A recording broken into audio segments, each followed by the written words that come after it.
wait. In front of you.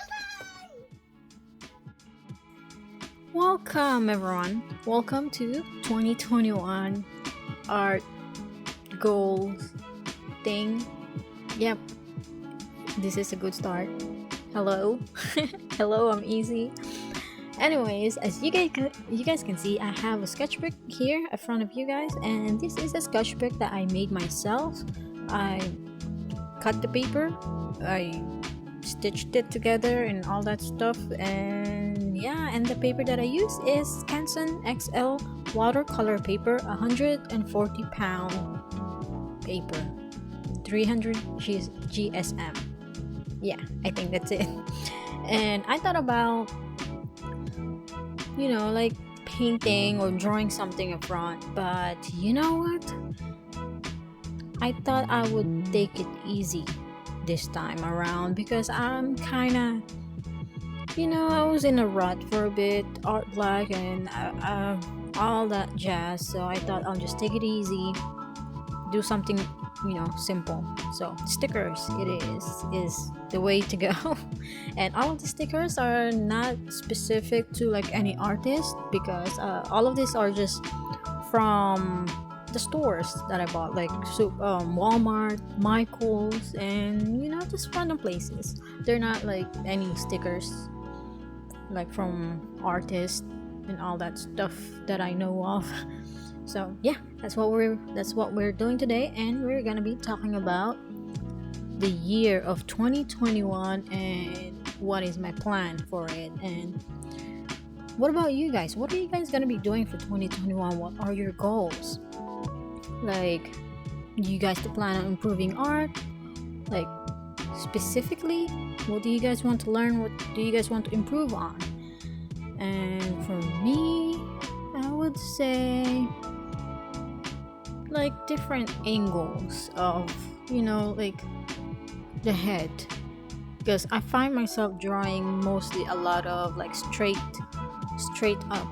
The face is just looking straight up on you or on the camera, and I kind of want to learn how to like twist and turn the head so I can be able to do poses better, because I think 2020 is the year where I study poses a lot and I neglect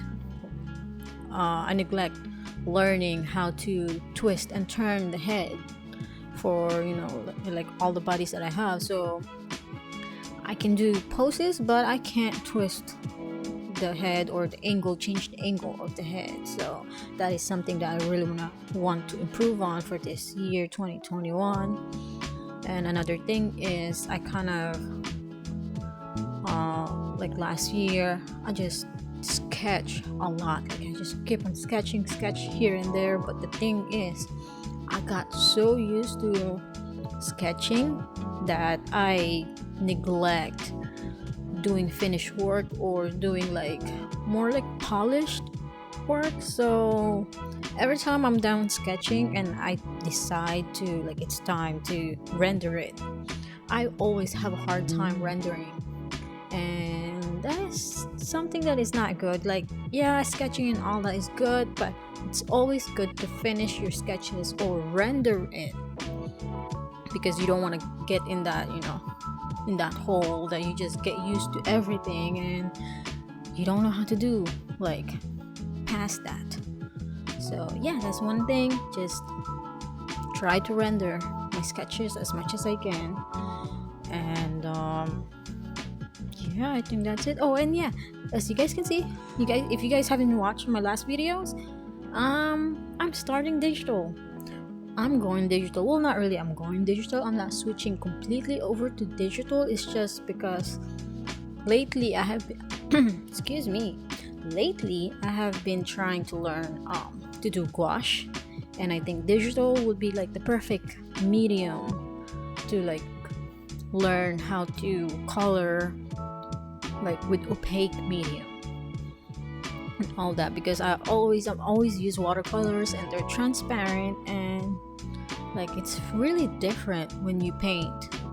If you transition from transparent paint to opaque ones, it's just, I don't know, it's I was having a hard time transitioning. So yeah.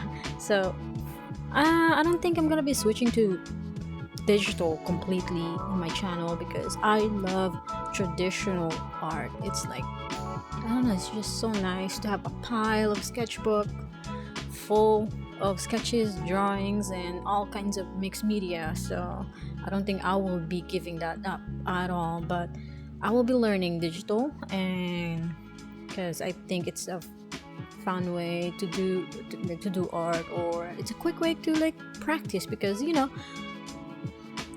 mean, let's be honest, traditional is very messy, and every time you draw or work on something, like my table just becomes a mess, like a big mess that I always have to clean up. And then it just sometimes get chaotic that I don't even want to draw anything because my table is a mess. So digital will kind of like help me sketch still without having to set everything up, bring my watercolor, take my watercolor out, like change my water jars and all that stuff. So with digital, I can just like turn on my computer and start sketching away, and there's no cleanup. Basically, once I'm done, I just save it and turn off the computer, and that's it. I'm done for the day. So that's just a little something, because I was kind of, sometimes I get overwhelmed with the cleaning up afterwards when I work with traditional. And another thing though that I noticed is that since I've worked traditional most of my whole life, I've worked with traditional. When I moved to digital, it's kind of like it made it easier for me to draw digital because I kind of know. I mean, I have experience with traditional drawings.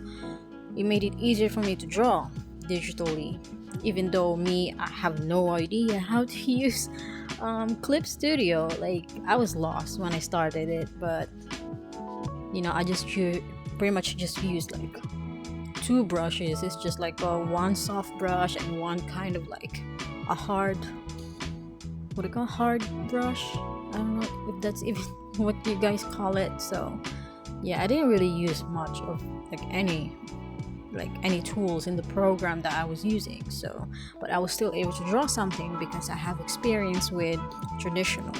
So that's another thing too. And with this one, I'm sketching this is basically a random girl.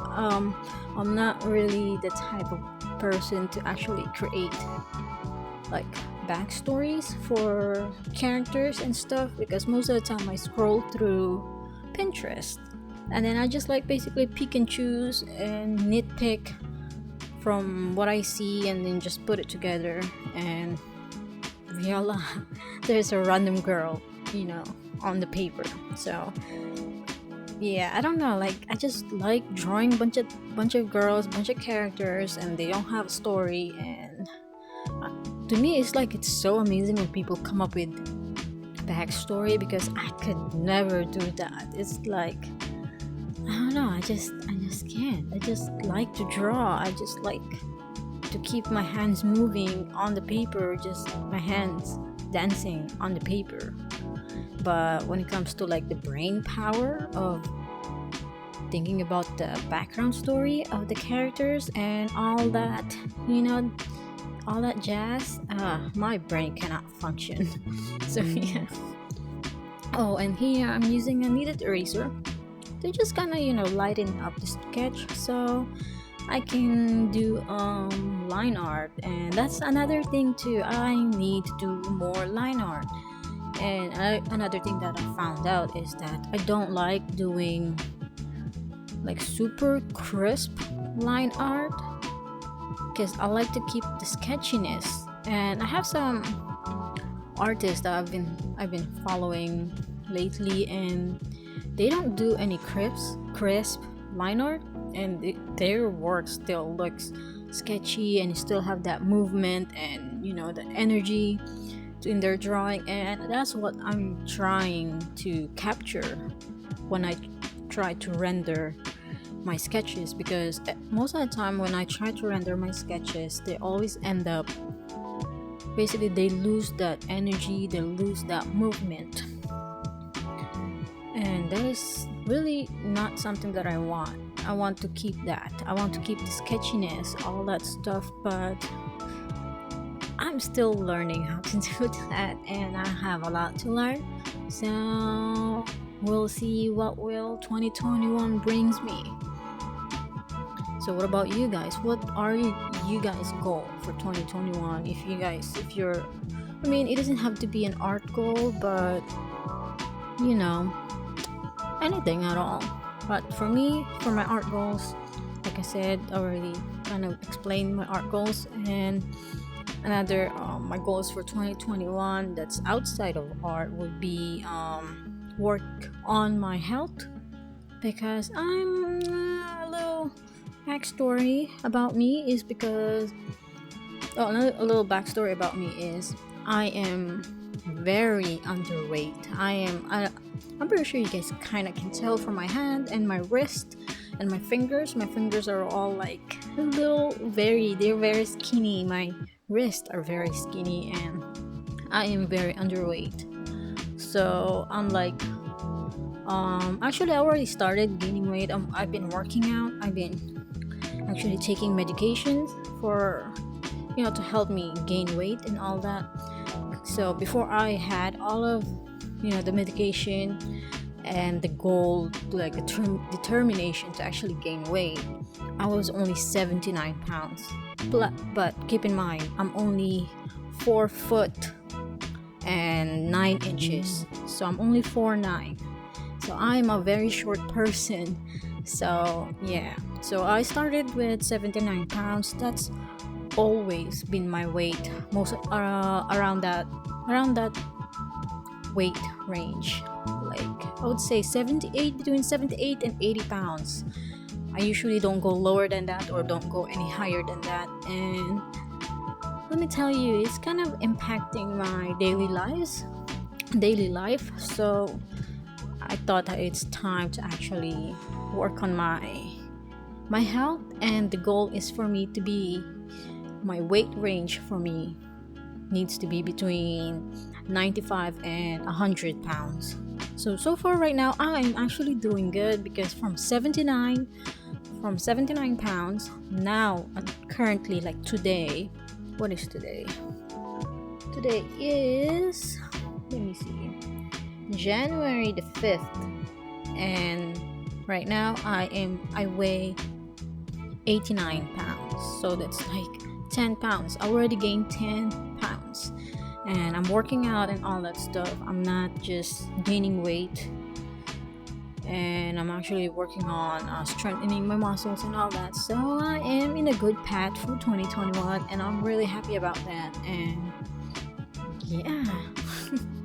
So let me guys, what are you guys goals for 2021? Or it doesn't have to be art, it can be just like, like your basic stuff, like you'll wake up early, I don't know, like work out more often this year, like that's simple things. Another thing is, let's be honest, let's not set ourselves for failure, like those goals, like unreachable goals basically. So let's set something that's realistic, that's something that you can actually achieve. Okay, so if we do that, then we'll achieve those goals, we'll be happier, we'll feel better about ourselves, and like it's just better for our overall health. And I think I am running out of things to say about this video, and running out of things to talk about, and I think I'm gonna have to let you guys go. And if you guys have any questions, please comment down below, and if you guys want to connect with me, I will leave the link to my Instagram and Discord, and let's hang out and chat and whatever else you guys want to do, and I will see you guys later. Easy out.